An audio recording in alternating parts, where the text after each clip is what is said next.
Hey everybody, the number one question we get all the time is how do I know my advertising will work? How do I know where my dollars are going and what's happening and how can I see? It's simple, track everything. So what we're gonna talk about is step one of tracking what's happening on your website.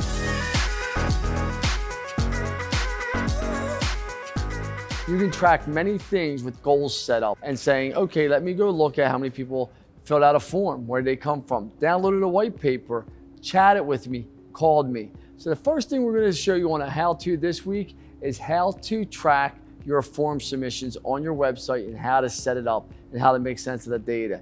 For that, I have a very good friend of mine that's going to show you right now. Take it away, Anthony Kane. Thanks, Lance. All right, so today I'm going to be showing you how to set up a goal in Google Analytics to track the form submissions on your website. That could be a contact form, it could be schedule an estimate, it could be sign up for a free trial. Any form that you have on your website, we're going to show you how to go ahead and track that in Google Analytics. So like Lance mentioned, you can start to really see where the ROI is, which channels of your marketing efforts, social media, organic, PPC, are driving form submissions to your website, ultimately leading into customers for you.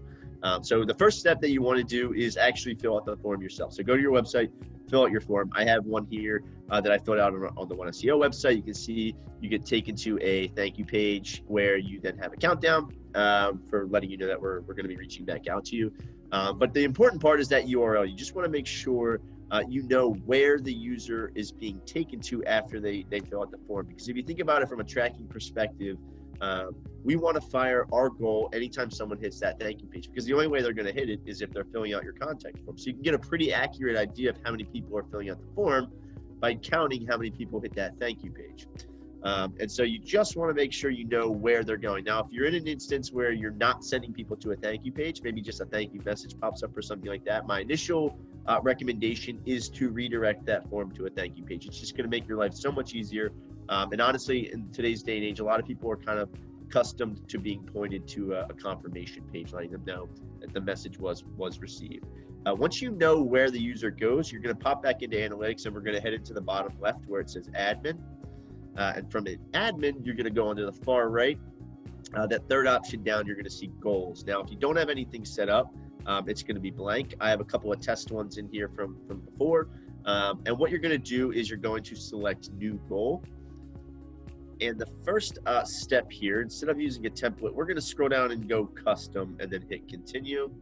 Now you can name the goal whatever you want. So I'm going to call it contact form submissions 2 because I already have one in there. So we'll call it contact form submissions 2. If you've got a couple of forms on your website, you might want to set up a couple of different goals, call them whatever they are. That way you know what they are when they come through as a goal. The type here is going to be destination because, again, we're setting the goal for when someone hits that thank you page.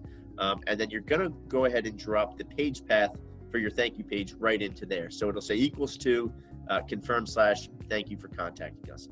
There's a couple of instances where you may need to use begins with. Think about if you hit that page and there's some sort of a tracking parameter that's dynamically added onto the end of your URL. HubSpot will do this. Other tools will do this as well. If that's the case, you'll need to use the begins with. But if it's every time, if it's the same page path that the user gets when they fill out the form, just go ahead and set it to equals to. You can test the goal by hitting verify this goal, and you'll see how many conversions have come in. Typically, this number will sometimes be anywhere from like 1 to 3%, depending on how many contact form submissions you're actually getting. I'm doing this on a fake account here, so that number is going to be 0 for us right now. But if you're seeing a number there other than 0, then you know, hey, that goal is set up right. It's going to work. And then you would just go ahead and hit save, and then you can kind of repeat the process for your other forms, setting them to various different thank you pages so that you can segment things appropriately. So that was step 1. There's so much more you can do with goals. Some of those other options you just saw with time duration and with different event tracking. So all that is to come in future how-to videos. But if you have any questions setting this up or you run into any issues, always feel free to reach out to Lance, to myself, or anyone here at the One SEO team.